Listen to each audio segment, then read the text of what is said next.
Lok Sabha election जो दिल्ली में होने वाले हैं 25 मई को, उससे पहले कांग्रेस को एक बड़ा सेटबैक लग गया है क्योंकि दिल्ली कांग्रेस चीफ अरविंदर सिंह लवली ने रिजाइन कर दिया है।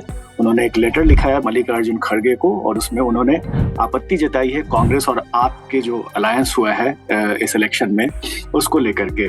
मेरे साथ मौसमी सिंह हैं, अब हमारी पॉलिटिकल एडिटर।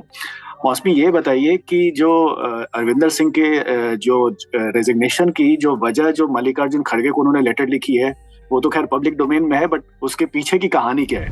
देखिए, पीछे की कहानी यही है कि अरविंदर सिंह लवली जो है उनको कुछ ही महीने पहले पार्टी का अध्यक्ष बनाया गया था दिल्ली में, और उसके बाद कुछ प्रक्रिया ऐसे हुई कि लगातार आपके साथ गठबंधन होना है कि नहीं होना है, इसको लेके संशय था, पशुपेश था, क्योंकि आपका जन्म ही कांग्रेस के पूरे विरोध के आधार पर हुआ था और बहुत ही ज्यादा एक प्रिकेरियस सिचुएशन थी कांग्रेस के लिए कि कैसे इसको किया जाए, क्योंकि लगातार आप देखिए कि सबसे लेट जो गठबंधन की का डिक्लेरेशन हुआ वो आम आदमी पार्टी के साथ ही है। अरविंद केजरीवाल लगातार मिलने का टाइम मांगते रहे मल्लिकार्जुन खड़गे से, राहुल गांधी से भी उनकी मुलाकात का टाइम मांगते रहे, पर अपॉइंटमेंट नहीं दिया गया।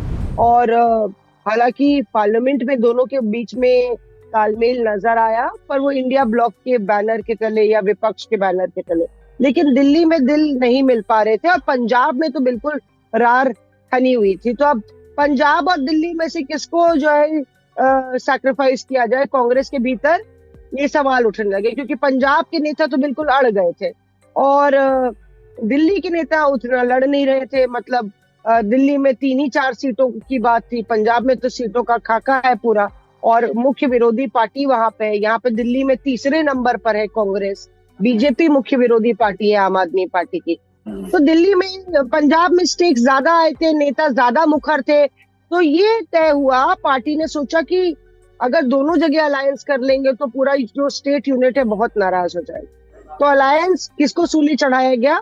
कांग्रेस के भीतर कांग्रेस की दिल्ली यूनिट को कि भाई अलायंस करना है और इस तरह से अलायंस।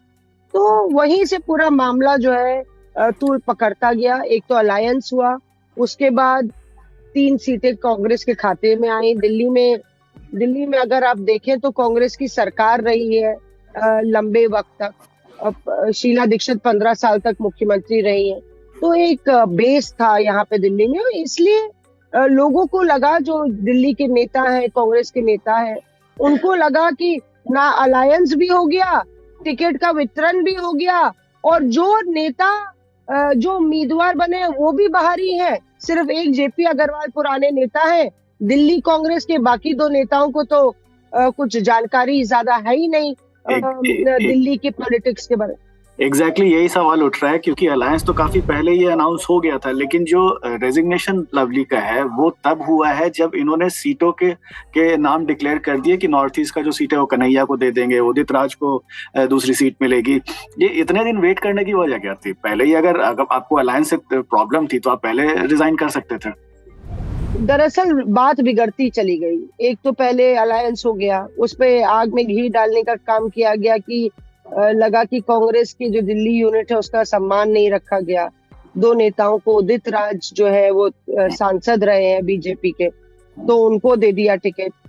इधर कन्हैया कुमार जो बिहार से हैं, लेफ्ट के नेता थे और लेफ्ट से चुनाव लड़े थे, वो ऑलरेडी एनएसयूआई के इंचार्ज हैं, उनको दे दिया। तो उससे बात और बिगड़ गई, और बात और इसलिए भी बिगड़ गई कि अरविंदर सिंह लवली ने कहा कि जो इंचार्ज है दिल्ली के, दीपक बाबरिया, वो उनको कुछ काम करने नहीं दे रहे हैं, ना अपॉइंटमेंट्स भी नहीं करने दे रहे हैं, और बार बार उन पे प्रेशर डाल रहे हैं कि नेता डाल रहे हैं। अगर आप देखिए कि नेताओं को निकाले, जैसे कि राजकुमार चौहान मंत्री भी रहे दिल्ली सरकार में, उनका और सुरेंद्र जी का नाम लिया गया कि इन नेताओं को निकाला जाए पार्टी से। तो उनको उन पर दबाव बना रहे थे कि जिन्होंने डीपीसीसी के दफ्तर में कांग्रेस कार्यकर्ताओं ने उदित राज का विरोध किया जिस दिन ज्वाइंट प्रेशर थी, तो उनको भी निकाला जाए। वो करने को तैयार नहीं थे अरविंदर सिंह लवली। और आखिरी कील जो ताबूत में तब आई जब अरविंदर सिंह लवली को लगा कि अब तो मेरे सम्मान की बात आ रही है। वो नसीब सिंह जो पूर्व विधायक है, उनके घर गए थे। वहां कांग्रेस कार्यकर्ताओं ने उनको घेर लिया कि आप तो साहब कुछ बोल ही नहीं रहे, आप तो लड़ ही नहीं पा रहे हो, आप तो कायर निकले। तो वो बात भी उनको अरविंदर सिंह लवली को दिल पर लग गई और उन्होंने कहा कि मेरा सम्मान नहीं रह रहा है और कांग्रेस कार्यकर्ता भी मेरे अंडर इतने मायूस हो रहे हैं, मेरी मानी नहीं जा रही, इसलिए मैं इस्तीफा दूं।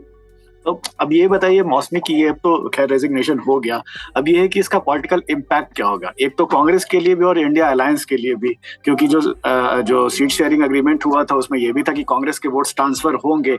अब चूंकि अरविंदर सिंह लवली ने ही रिजाइन कर दिया है, तो इसका इम्पैक्ट आपको क्या लग रहा है आने वाले इलेक्शन में? देखिए, दूसरा अपॉइंटमेंट करना पड़ेगा। ये भी ताज्जुब की बात है कि कांग्रेस में गाड़ी बहुत धीरे धीरे चलती है, पर अरविंदर सिंह लवली का इस्तीफा तुरंत मंजूर हो गया कुछ ही घंटों के भीतर।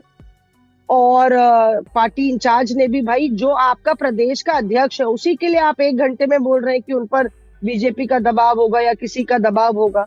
तो पार्टी इंचार्ज ने, दीपक बाबरिया ने इस तरह की भी बात की। अनिल चौधरी जो पूर्व अध्यक्ष है उन्होंने भी बोल दिया कि बीजेपी के लिए काम कर रहे हैं, जो सूरत में काम हुआ उसी तरह का सैबोटाज कर रहे हैं अरविंदर सिंह लवली, उन्होंने भी ट्वीट। तो यह दिल्ली की लड़ाई बिल्कुल जो है सर पुट अव्वल अब सड़क पर आ गया और इसका डैमेज तो होता है। डैमेज कंट्रोल कितना कर पाती है कांग्रेस अभी, क्योंकि दिल्ली के चुनाव दूर है और पॉलिटिकल डायनेमिक्स अलग होते हैं। क्या आप कांग्रेस कार्यकर्ताओं को समझा पाएंगे, उनको, उनका मोरल डाउन है तो उनको बूस्ट कर पाएंगे दिल्ली में?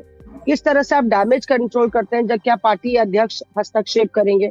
हमारे सूत्र बताते हैं कि कोशिश की गई थी कि अरविंदर सिंह लवली अपना इस्तीफा वापस ले लें, पर उन्होंने कहा कि मैंने दे दिया, अब मैं वापस नहीं लूंगा। तो और अभी मेरी बात भी उनसे हुई, उन्होंने कहा कि मैं तो नहीं जा रहा बीजेपी में, पर पार्टी मुझे ना निकाल दे।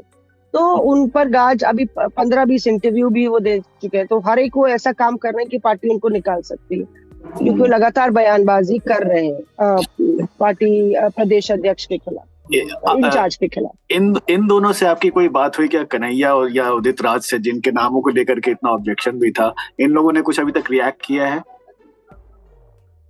इन्होंने तो अभी रिएक्ट नहीं किया है। कन्हैया कुमार ही कह रहे थे मुझे अभी पता चला है, और जाहिर तौर पे दोनों उम्मीदवार सोच रहे होंगे कि हमें कम डैमेज हो।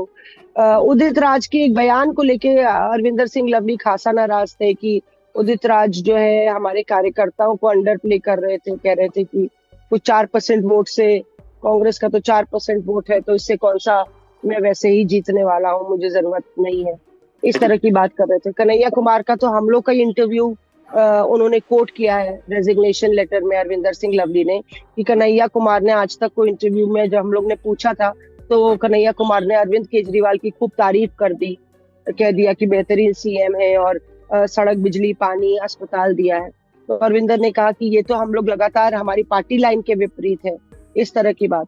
पर वो ये मेंटेन कर रहे हैं कैंडिडेट की बात नहीं है, मान सम्मान की बात है। हमको काम करने की भी आजादी नहीं दी जा रही है। हमारे नेताओं की फोटो छोटी हो गई है, प्रियंका गांधी और राहुल गांधी की फोटो छोटी है और ज्वाइंट उम्मीदवार है, कांग्रेस का सिंबल भी नहीं है। तो मैं पार्टी के सम्मान के लिए लड़ रहा हूँ, अगर वो गलत है तो मैं गलत।